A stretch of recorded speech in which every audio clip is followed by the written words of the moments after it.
자, 이 경비업법의 목적을 갖다 공부하는 이유는 경비업법이 왜 만들어졌냐? 이것도 있겠지만 또 간혹 가다 보면 다음 중 경비업법의 목적이 아닌 걸 고르시오 이렇게 또 나올 수가 있습니다. 자, 그러니까 그걸 정리를 해두시면 되겠습니다. 자, 우선 여기는 경비업 자체가 있죠. 이거에 육성 발전이 중요한 거죠.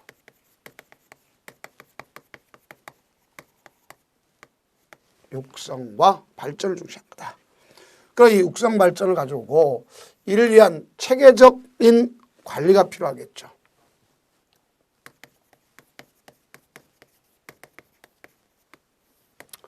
체계적인 관리가 필요하다. 그래서 여기에 따라서 이 체계적 관리라는 건 엄청 넓은 개념이죠. 그죠? 관리란 말은 가장 포괄적 개념을 볼 수 있습니다. 그래서 넓은 의미의 규정이 되어 있다 볼 수 있습니다. 그 다음에 거기에 따라서 경비업의 건전한 육성,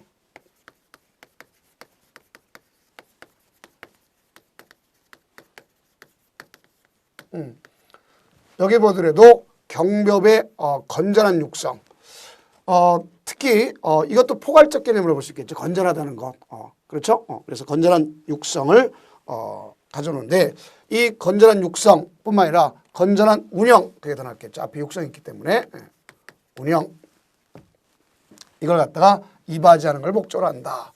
그럼 경비업의 육성과 발전, 체계적 관리를 통해서 경비의 건전한 운영, 자 이렇게 정리해 주면 되겠습니다.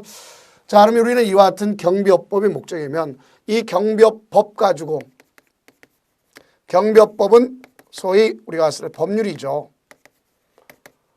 이 법률 가지고는 골격 입법했지 않습니까? 골격만 입법했다. 그와 같은 골격만 입법했기 때문에 이거 가지고 안 되니까 밑에서 요를 갖다가 시행하기 위한, 집행하기 위한 거, 집행 또는 위임하기 위해서 발행할 수 있겠죠. 그래서 그러기 위해서 나타난 것이 경비업법 시행령이라는 게 있죠. 여러분들 보면 시행령이라는데 그 시행령에 관한 관점을 보면 대개 뭐라고 쓰느냐, 대통령령으로 정한다 이런 말 썼죠. 우리 경비업법에서 특히 가장 많이 나오는 것 중에 문제가 대통령령으로 정한다 이런 문제를 잘 아셔야 됩니다. 그와 같이 대통령령으로 정한다 하는 의미를 꼭 좀 우리가 이해하시면 되겠죠. 그게 경비업법 시행령에 따른다 하는 거죠. 그럼 그때는 대개 집행하거나 위임하기 위해서 발하는 명령을 이해한다 그러면 경비업법 시행령을 보라 이런 뜻이겠죠. 다음 경비업법 그 밑에 시행규칙 있지 않습니까? 그럼 이건 이 경비업의 가장 최고의 바탕이 되는 것이 어느 소속한 거냐 하는 걸 알 수 있겠죠. 행정자치부죠. 그래서 우리는 행정자치부령으로 정했다 이런 얘기죠. 그 역시 행정자치부령으로 정한다 하는 얘기를 할 수 있겠죠. 그 행정자치부령으로 정한다는 건 역시 똑같이 대통령령에서 규정한 사항 또 아니면 여기서 밑으로 위임하기 위한 역시 집행 위임하기 위해서 바라는 것이 행정자치부령이다 볼 수 있습니다. 그럼 목적도 경비업법의 목적은 경비업의 육성과 발전, 체계적 관리를 위해서 경비의 건전한 운영을 갖다 위해서 이바지하는 목적을 한다 했으면 경비업법 시행령은 이걸 대한 무슨 사항, 위임된 사항 또 이를 갖다 집행, 시행하기 위해서 필요한 사항을 규정한 거 아닙니까? 그래서 그걸 대통령령으로 정했다는 거고 경비업법 시행 규칙에서 본다면 역시 경비업법이나 경비업법 시행령에서 위임한 사항을 따라 가서 필요한 사항을 규정함을 목적으로 한다 이렇게 보면 되겠죠. 이런 말을 들 수가 있습니다. 그러면 경비업법과 구별할 게 청원경찰법의 목적하고 구별하는 게 가장 좋은 방법이구나 이렇게 볼 수 있습니다. 그러면 두 번째 해야 될 것이 이제 정의지 않습니까? 정의. 그래서 우리가 용어정의라고 하는데 정의. 경비업법에서 제일 먼저 쓰는 정의가 바로 뭐냐? 경비업이란 얘기죠. 경비업으로 볼 수 있습니다. 그럼 우리는 이 경비라고 하는 경우를 우리 잘 이해할 수가 있겠죠. 그죠? 자, 나름대로 경비다. 볼 수 있습니다. 그걸 갖다가 업으로 하겠다. 그럼 여기 보면 이 업의 입장에서 본다면, 이 업, 그러면 이 제가 업이라 썼는데 업이라는 영업행위를 갖다 얘기합니다. 업무를 얘기하는 거죠. 그래서 이 경비업이라고 하는 것은 업무를 갖다가 뭐 한다고 쓰면 도급하는 것이다 볼 수 있어요. 자, 여기 시설주가 있습니다.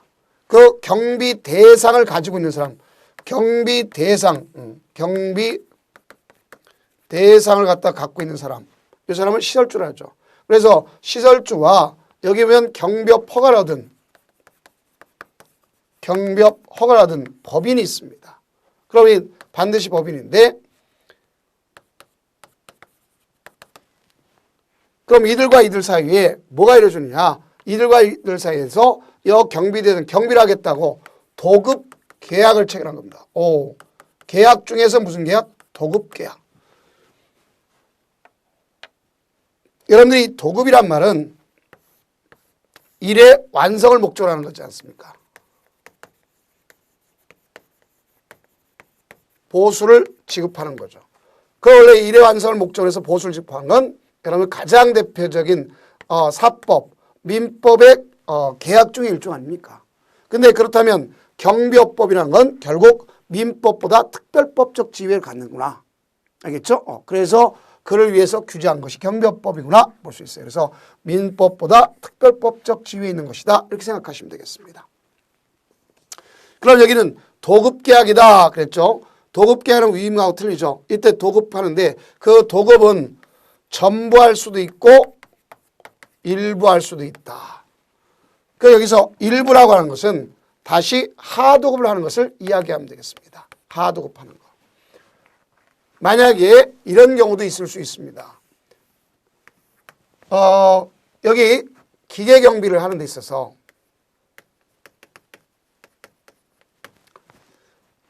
또 여기 보면 이게 이 경비 대상 시설 있죠. 여기서 감지가 돼서 이걸 갖다가 송신을 해서 수신을 하는데 이 장치를 갖다가 여기 있는 이 장치 기가의 역할을 하는 거죠. 이것만을 갖다 이 자체를 도급할 수도 이거 자체를 다시 하도급해서 할 수도 있다는 얘기죠. 그러니까 일부란 말은 하도급을 의미한다고 생각하시면 되겠습니다. 그래서 이런 형태로 가져가는 것을 뭐라고 할 수 있느냐. 도급 또는 하도급이라고 일부, 그러니까 시험 할 때 전부 또는 일부를 뭐 받는다? 도급하는 것을 우리가 경비 업무라 한다. 그렇게 볼 수 있어요. 경업이라 한다. 그러니까 업이란 말은 영업하는 행위를 이야기하는 거다. 이렇게 볼 수 있어요. 무슨 행위를 이야기한다?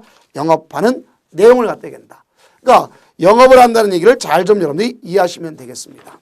자, 그렇다면 이와 같은 영업하는 행위로서 첫 번째 우리가 들 수 있는 것으로서 그 종류가 있겠죠. 그러면 종류는 몇 가지의 종류가 있는가 하는 것을 아시면 되겠죠. 그래서 이 몇 가지 종류가 있느냐? 그럼 여기에 대한 업무는 경비 업무는 5가지가 있습니다.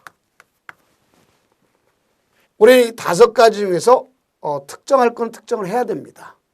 그러면 여기 보면 이 업무의 경우에 중요한 내용이 되는 것은 이런 경우를 갖다 들 수가 있습니다. 우선 제일 먼저 이렇게 볼 수 있겠죠. 우리는 가장 많은 것이 시설 경비입니다. 시설 경비 업무죠. 그러면 일반적인 여기 대상이 있다. 경비 대상 시설이 있다. 그러니 필요한 시설 또 아니면 일정한 장소 여기는 이 시설이나 여기는 장소. 그러니 이런 장소 같은 건 특히 뭐가 문제냐면 혼잡 여러 가지 혼잡이 이루어질 장소도 된다는 걸 알 수 있어요. 그럼 이때 여기 있는 시설과 여기 혼잡이 일어날 수 있는 장소에 대해서 그 도난이라든가 화재라든가 도난 화재 또 그 밖에 혼잡에 대해서 뭐 할 수 있냐 위험 발생을 방지할 수 있는 거죠.